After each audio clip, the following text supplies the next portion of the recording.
Ok, bonjour à tous. Donc aujourd'hui, on va parler des fonctions de pli en Haskell et notamment comment ça va aider par exemple à parser des fichiers. Et on va se faire un petit truc sympa, on va se faire un petit kiff là.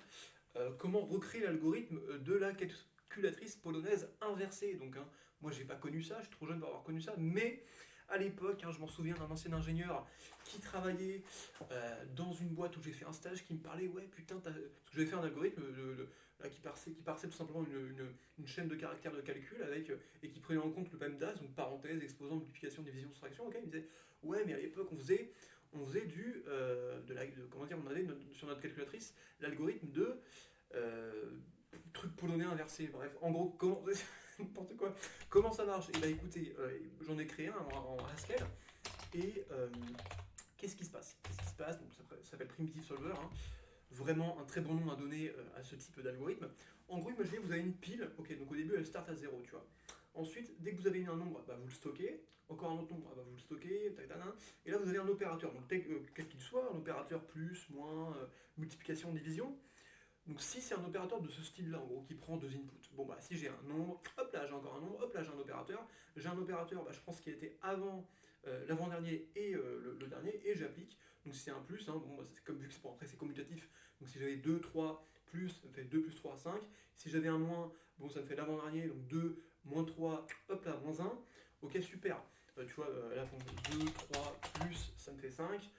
2 3 moins, ça va me faire moins un. Merde, putain, ça me fait moins un. Donc ça a pris l'avant-dernier. Ça a pris le dernier au lieu de l'avant-dernier. Donc ça, faut peut-être que je corrige ça dans l'implémentation qu'on va faire. Bref, voilà, multiplication pareil. Et du coup, la division, bah, ça va faire malheureusement 3 demi au lieu de 2 tiers. Donc ça va faire 1,5, merde, ouais, au lieu de 0,66. Peut-être que je vais peut-être corriger ça. Ou peut-être que c'est le vrai truc. Parce que en fait, j'ai suivi le guide de Learn You Haskell for Good sur haskell.fr et peut-être que ouais, je pourrais peut-être inverser l'ordre juste pour me faire un petit kiff dans cette vidéo là. Et par contre aussi j'ai inclus en plus la possibilité d'avoir des logarithmes, des exponentielles. Donc si tu as un opérateur en gros qui prend juste un élément, bon ça va pas chercher l'avant-dernier, juste le dernier, tu vois. Si je fais exp comme ça après que je fais plus, bon bah vous voyez que ça va faire exponentielle de 3 plus 2. Hop, ce qui fait 22,08, tu vois. Imaginons que tu veuilles par exemple calculer, je sais pas moi, 2 plus 3 et après x 5, donc, et le tout x 5 quoi, tu vois. Donc en gros, en fait, ce truc là, quoi, genre, avec la priorité, donc 2 plus 3 x 5, donc techniquement 25. Comment est-ce que tu fais? Bah, tu fais un 2 pareil, 2 plus 3 quoi. Hop là, super. Et ensuite, bon bah, t'as un numéro, parce que là, ton 2 plus 3, et bien, ça redevient juste un numéro, donc dans ta pile, t'as plus que deux nombres. Enfin, t'as plus deux nombres, non, non, t'as juste un nombre, t'as juste 5. Et ensuite, du coup, tu restockes 5, hop là, tu restockes 5, parce que tu fais un x 5. Et après, tu mets l'opérateur qui prend les deux derniers. 25, ok, super. Et là, imaginons que tu veux soustraire 8 à 25. Bon, bah, tu fais le 8, et après tu fais le moins, et merde, qu'est-ce que j'ai foutu là? Où est-ce que j'ai. Attends, dans x5, j'en étais là, ok, 25, et là tu mets un 8 par exemple, et tu mets un moins, ça fait bien moins 17, donc tu as bien t'avais ton 25, ton 8, et donc ça fait 8 moins 25, donc ça fait moins 17. Le contraire étant donné que tu peux mettre deux opérateurs à la suite, là tout ça à partir de là, ça va te faire un 25. Et là, par contre, du coup, il ne faudra pas oublier de mettre le 8, ce qui fait l'inverse. Donc ça fait l'inverse de 17. Enfin, l'opposé, excusez-moi, de 17, donc de moins 17, donc 17. Super. Parce que j'ai 8, 2, 3, plus, hop, ça fait 5.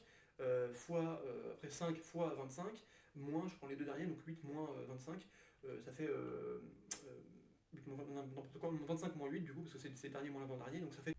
Allez, c'est parti maintenant pour l'implémentation du coup de l'algorithme qui va parser une chaîne de caractères et va nous retourner un résultat en fonction de l'algorithme reverse calculatrice polonaise. Bref, donc on y va. Donc Polish, on va l'appeler Polish calc par exemple, qui va prendre un string, une chaîne de caractères, mais du coup c'est un vecteur de chaîne de caractères. Pourquoi je dis plutôt vecteur de chaîne donc pourquoi je vais faire plutôt char comme ça que string, juste pour faire un emphase que c'est bien une liste, parce que on va filtrer par motif dans une liste, donc je préfère tout simplement dire que c'est une liste de chaînes de caractères qui va nous retourner un truc de type entier, alors pas forcément entier justement, c'est pour ça que j'ai mis A, et A c'est quoi? A c'est une contrainte de classe, donc on définit au tout début, qui est un num, parce que comme j'ai inclus des divisions, et bah forcément ça peut aussi être un résultat qui est enfin qui est décimal ou qui est entier, bref, donc du coup je préfère appliquer une contrainte de classe comme ça qui est plus généraliste, hein.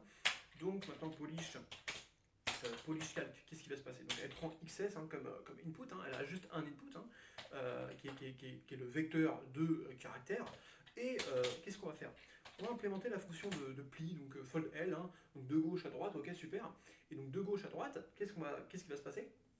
Et ben on va appliquer une fonction qu'on va définir juste après, donc je sais pas moi, func parse, comme ça, voilà, func parse, sur un accumulateur déjà au début qui est juste une liste vide, hein, au début comment dire, l'accumulateur n'a aucun résultat et elle va juste être implémentée de résultats au fur et à mesure qu'on passe notre pli et que l'accumulateur se développe, hein, tout simplement. Et il faut laisser à l'accumulateur le temps de se développer, quoi. Et ensuite on met XS tout simplement. Et à la toute fin, je vais faire juste le head, donc la première composante de la liste, normalement il n'y en aura qu'un, donc je vais faire un petit head de ça, du résultat final. Voilà, tout simplement. Et là, on va définir la fonction func parse. Donc func parse, c'est une fonction qui va avoir des gardes 1, 2, 3, 4. 1, 2, 3, 4, voilà, c'est bon. Et on va toujours, du coup, accumulateur, variable. Donc la variable, imaginons qu'on ait un plus, par exemple. Ah, si on a un plus, hein, qu'est-ce qui va se passer? Et ben, je vais filtrer par motif l'accumulateur qu'on a déjà. Et si je filtre l'accumulateur qu'on a déjà, qu'est-ce qui va se passer? Je vais prendre les deux derniers, hein, et je vais appliquer ça à la fonction A+. Donc je vais avoir du x1 par exemple et du x2 et le reste de la liste, hein, de l'accumulateur. Et qu'est-ce qui va se passer? Et ben, je vais retourner l'accumulateur, parce que c'est toujours en fait l'accumulateur qu'on retourne dans un pli. Et ben là, ce qui va se passer, c'est tout simplement, alors on va appliquer la fonction plus, hein, à x1 plus x2 qu'on va mettre dans xs. Voilà, tout simplement. Et on va faire la même chose exactement pour moins, pour toutes les autres opérations. Donc, c'est ce qui va se... Merde, putain, c'est ce qui va se passer tout de suite. 2, 3, 4, voilà. Donc, par exemple, pour une soustraction, faire ça, pour une multiplication. Et là, vous voyez que j'en ai un peu rien à faire de tout ce qui est priorité calculatoire, parce que c'est vous, en tant que utilisateur, qui va définir la priorité calculatoire dans votre chaîne de caractères qui correspondra tout simplement à l'input pour l'algorithme de la reverse calculatrice. Donc, ok. Là, je vais juste changer le type de fonction du coup à appliquer. Là, je vais faire un petit moins. Et là, je voulais changer tout à l'heure. Donc, je vais faire x, plutôt x2 moins x1 tout simplement. Là, je vais faire un fois. Donc, vu que c'est commutatif, il n'y a pas de problème. Pareil ici, je vais faire un petit. Là, je vais juste changer un petit peu les inputs. Otherwise, qu'est-ce qui se passe otherwise? Et bah, otherwise, je vais juste mettre un read dans. Comment dire attendez, tac tac tac. Alors, donc, ça, c'est tous les cas possibles d'opérateurs. Sinon, c'est ce qu'on appelle un nombre. Hein. Sinon, c'est juste un nombre. Et le nombre, qu'est-ce qui se passe? Le nombre, alors attendez, otherwise, tac, tac, tac. Donc, dans tous les autres cas, c'est juste un nombre. Donc, techniquement, c'est x, xs qu'on va filtrer. Et puis ça va être un truc dont on ne sait pas ce que ça va être. Donc, ça, c'est juste xs du coup, techniquement. Et ça va être un x. Donc, techniquement, on va juste mettre dans l'accumulateur le résultat qui s'est passé, enfin qu'on vient de voir, quoi. Donc xs, ok, tout simplement. Donc l'accumulateur c'est toujours xs et on va l'implémenter du nouveau nombre qu'on a. Donc c'est celui-ci. Sauf que du coup ce nouveau nombre, c'est une chaîne de caractères. Mais là vous voyez qu'à chaque fois dans l'accumulateur, ce qu'on a pris, vu qu'on fait des opérations dessus, c'est pas vraiment une chaîne de caractères.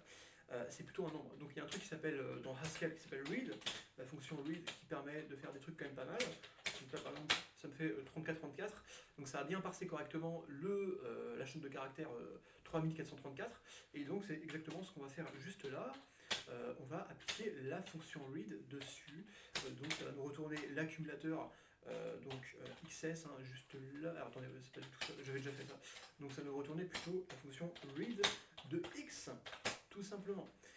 Donc là on a polish calc qui a une signature qui me semble correcte. On a une logique qui me semble correcte aussi. Et on a une fonction qui me semble alors très triviale pour l'instant, mais aussi correcte. Donc on y va. Est-ce qu'on va loader ça? Ouais, alors il compile pas. Pourquoi est-ce qu'il compile pas? Parce que l'indentation est merdique. Pourquoi est-ce que l'indentation est merdique? C'est les gardes. Attendez, je vais voir ce que j'avais fait avant, à l'époque. Ah, ok, d'accord. Donc, il ne me permet pas de faire des gardes ici.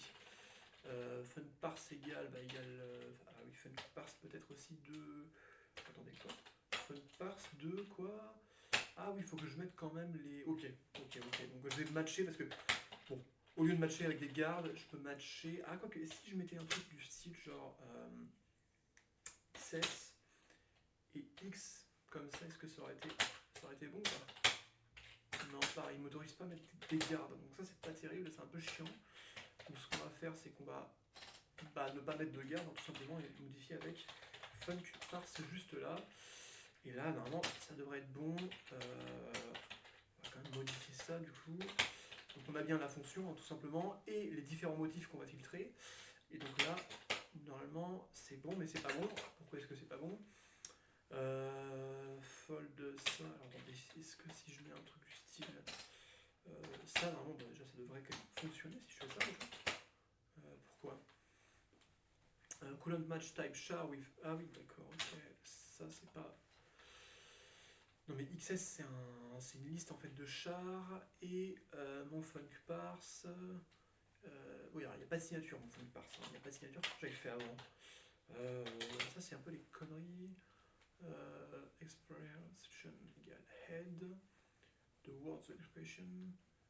Ok, ah ok, d'accord. Bon, alors techniquement je devrais. C'est un vecteur de caractère, mais je suis obligé de le transformer parce que la fonction words en fait. Qu'est-ce qu'elle permet de faire? Si je fais un words de genre bonjour, ok, il me fait un truc comme ça.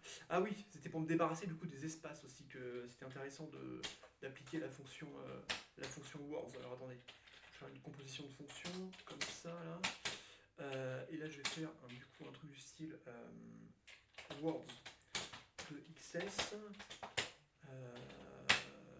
Pareil, hein. Char expected string, actual donc fold L, namely words. Pourquoi il me fait ça celui-là? Ah oui, c'est encore une composition de fonctions évidemment, parce que j'ai 3 fonctions. Hein. Techniquement, j'ai aussi words qui s'est rajouté, donc là j'ai oublié l'opérateur de composition qui est juste là. Vous voyez que là j'ai bien head qui est composé avec cette fonction-là, mais cette fonction-là elle est aussi composée avec la fonction words et qui va prendre en paramètre XS. Donc techniquement, je fais une énorme fonction de head, de foldel, de funparse, de words, et je vais plugger XS à cette énorme fonction qui a été composée, tout simplement. Donc là, pareil, il veut pas. Pourquoi est-ce qu'il veut pas? Le petit problème que je rencontrais, c'était au niveau des types, en fait. Alors techniquement, j'aurais pu... Parce que quand je faisais num a, donc ça complique bien, mais si je faisais num a, en fait, il y avait un truc qui me manquait. Donc quand je faisais des plus, des moins, des fois c'était bon, mais l'opérateur division, hein, qui est juste là, va retourner un type qui est au-dessus du type num a, qui est en fait le type fractional. Donc c'est le type en fait, hein, donc là je vous le remets, hein, fractional qui est encore au-dessus que de num a, donc on englobe plus de cas possibles. Et là pareil, si je teste ça, ça va pas compiler. Parce que en fait il manque tout simplement un type qui nous est défini, enfin qui est potentiellement retourné, enfin qui est nécessaire lors de l'application de la fonction read, qui est le fait que quelque chose doit bien être possiblement lu par la fonction read. Donc c'est aussi un type, hein, qu'on fait, qui est en fait disponible, donc on doit le mettre ici, donc c'est aussi, ça doit être aussi lu. Donc vu que ça doit être lu, là c'est bien compilé, et donc quand je vais faire un petit polish calque de ma chaîne de caractères, donc 4, 3, 4 ans de plus, ça fait bien 7, hein. Donc on a bien 7, hein.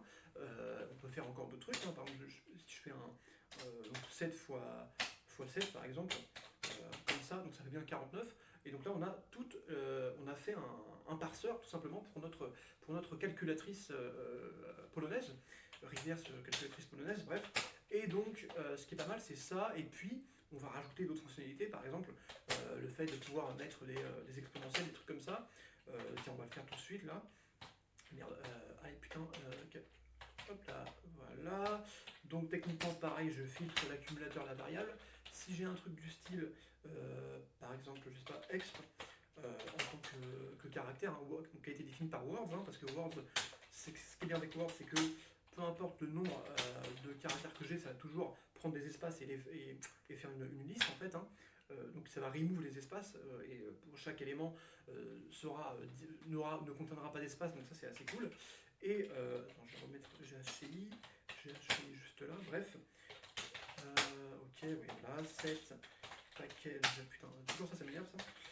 MTL et containers, voilà, qui sont juste là.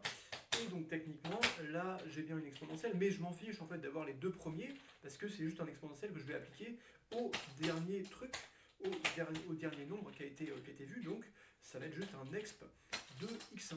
Donc exp de x1 tout simplement, et là ça vient être compilé de manière tranquillement, voilà, c'est... Non, ok, qu'est-ce qu'il me fout celui-là encore, floating high rising, putain, faut que ça soit floating maintenant. Bound by the type signature for Polish for I, donc en gros un exponentiel. Fractional, c'est pas encore assez grand comme type englobant, donc faut que ça soit un. Comment il dit le mec? Enfin, le compiler plutôt, floating. Donc, ok, bon, c'est du floating si tu veux, mais ça paraît un peu chiant, ok. Floating A, ok. Et donc là, ok, là ça compile bien, ok, super. Et donc techniquement, si je reviens juste là, et que je fais pas x7, mais que je fais x de 7, ça fait bien ce truc-là.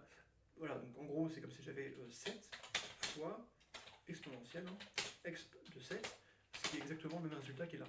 Donc voilà, je peux inclure pareil maintenant des logarithmes, hein, tout simplement, toutes sortes de trucs, même des fractionnels. Tiens, je vais voir pour les fractionnels, donc ça serait assez cool. Donc on va y aller tout simplement. Juste, je fais là pour le logarithme. Ok, maintenant ok pour le fractionnel. Donc fractionnel, on va encore appliquer du coup une autre fonction qu'on va peut-être définir autre part, hein, cette fois-ci. Pareil avec du coup fractionnel, hop, on a récursivité qui se glisse en tête directement. Donc ça va être un truc du style comme ça quoi. Et donc là, ça va pas être log, mais ça va être myFrac, frac, donc la fonction fractional quoi. Tac, tout simplement qui est là. Factorial, n'importe quoi, factorial, je dis des conneries. Donc my factorial plutôt. Fac juste là, et on y va. Alors my fac, c'est du type. Alors pareil, il faut que ça soit le bon type aussi, donc on va garder la même contrainte de classe. Hein. Donc ça va être un floating A qui est aussi potentiellement readable, et ça va nous retourner, donc ça va prendre un truc du style A et nous retourner un truc du style A. Et donc myFac avec un F majuscule, FAC, donc on produit X. Donc le cas de base, vu que c'est un truc récursif, ça va être pareil, donc myFac ça va être 0 et peut-être égal à 0. Hein, quand j'ai un truc, quand je fais fois 3, 4 factoriel, 4 fois 3 fois 2 fois 1, et si j'ai un 0, bah en fait c'est alors attendez, c'est fois 1, du coup c'est pas fois 0, sinon ça annule totalement mon résultat. Donc x c'est quoi? Bah, c'est techniquement x fois, voilà, c'est décomposé comme ça, fois my fac de quoi? De x moins 1. De x moins 1. Donc techniquement, si je load ça, est-ce que c'est bon? Ok, ok, super. Donc my fac, par exemple, alors my fac de 5. Qu'est-ce qu'il me fait celui-là? Pourquoi il me fait ça? My fac de x est égal à bien à x fois my fac de x moins 1. Ok, alors pourquoi il me fait ça? Pattern function fac. Pourquoi il me fait ça celui-là? Qu'est-ce que c'est que ce bordel? Non, c'est pas ça qu'il faudrait jouer. Attendez. En tout cas, c'est les aléas du direct. Hein. myFac 0, 1. Bon, j'aurais même pu arrêter avant déjà, hein, comme ça du coup. Mais ça va pas comment dire, changer grand chose. Qu'est-ce qui me fait celui-là? Bon, techniquement, je peux dire que c'est juste un int, mais bon. Bon, je vais demander à ChatGPT, hein. De toute façon, je ne le cache pas. Why does it runtime error? Ok. It's not only about application, but about type constraint in naming. Donc c'est encore, c'est pas du tout un problème de logique, mais la signature encore, c'est encore un truc de signature. But only in the second equation. Donc myFac has the type signature, but only the second equation. Ok. Pourquoi il me fait ça encore celui-là? It doesn't hit the base case properly, since myFac versus myFac mismatch. Hop, c'est juste un problème de nom, n'importe quoi. C'est n'importe quoi, vraiment. Je suis totalement. Ah, voilà. Et donc là, il me fait un truc où c'est égal à 1, c'est pas terrible. Quoi, donc il faut que je fasse quoi? Égal à 1. Intégrale A, donc intégrale c'est encore un truc qui est encore plus englobant que floating. Et donc vu que 1, alors à quoi que je pourrais faire un truc du style comme ça, non? Floating. Est-ce que si je fais ça, floating A, read A, est-ce que c'est bon? Non. Pourquoi il veut pas? Parce qu'il veut pas que je lui désigne un type en fait, c'est ça? Ou alors est-ce qu'il veut peut-être que je l'englobe comme ça? Ah, les contraintes de type c'est horrible. Hein. Ah oui, floating. Avec un L, c'est quand même un peu mieux. Putain, mais floating A, read A. Non, mais n'importe quoi. Pourquoi est-ce que je mets A? Il n'y a pas besoin de A. Je mets juste les contraintes comme ça.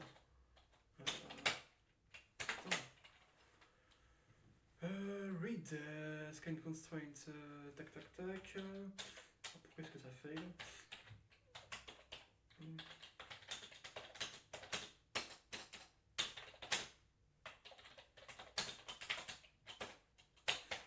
Allez, oui, illégal pattern. Ah, c'est un pattern qui est illégal, d'accord. Donc on peut pas, je viens de l'apprendre, donc on peut pas nommer en fait des choses, enfin on peut pas donner des types directement dans un pattern matching.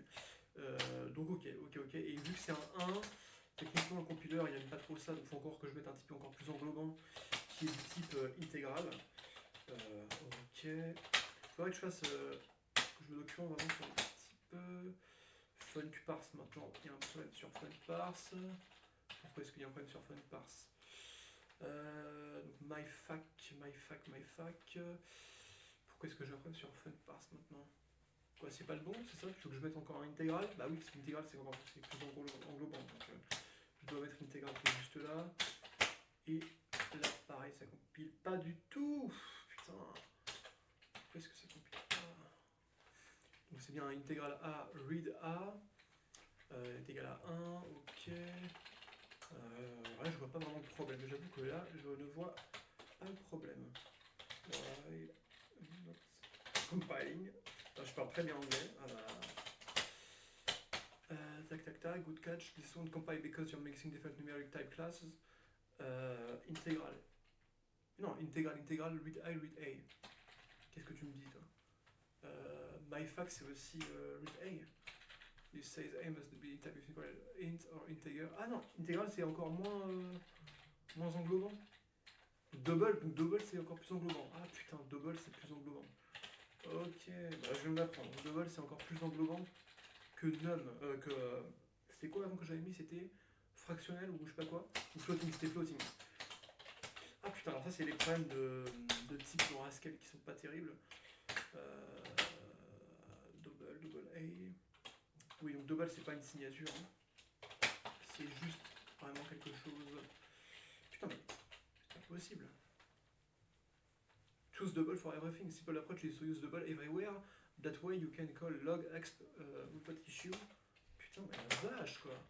C'est horrible en fait. Enfin, c'est horrible, c'est super, mais c'est un peu trop strict à mon goût quand même. C'est un peu trop strict à mon goût, mais ok. Ok, je vois pourquoi tu fais ça. Donc double. Ah putain, et donc aucune contrainte de classe du coup, vu que double englobe déjà tout, et que j'ai pas besoin de mettre d'autres contraintes. Donc double est aussi readable hein, techniquement. Donc on a bien ici aussi un double. Ok. Donc là. Ok. Et donc là on peut enfin faire ce que je voulais faire. Donc polish calc 2 par 3 4 factoriel plus.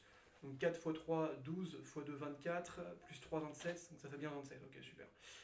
Donc ok, bah écoutez, c'est comme ça un petit peu comment on fait. Je vous ai un petit peu montré aussi mes faiblesses dans ce langage-là aujourd'hui, pour les contraintes de type. C'est toujours ça aussi qui va me bloquer pour l'instant, mais je vais essayer de m'en détacher le plus possible. Donc ok, donc là on a bien un truc qui marche bien pour pas mal de choses, hein, donc c'est assez cool.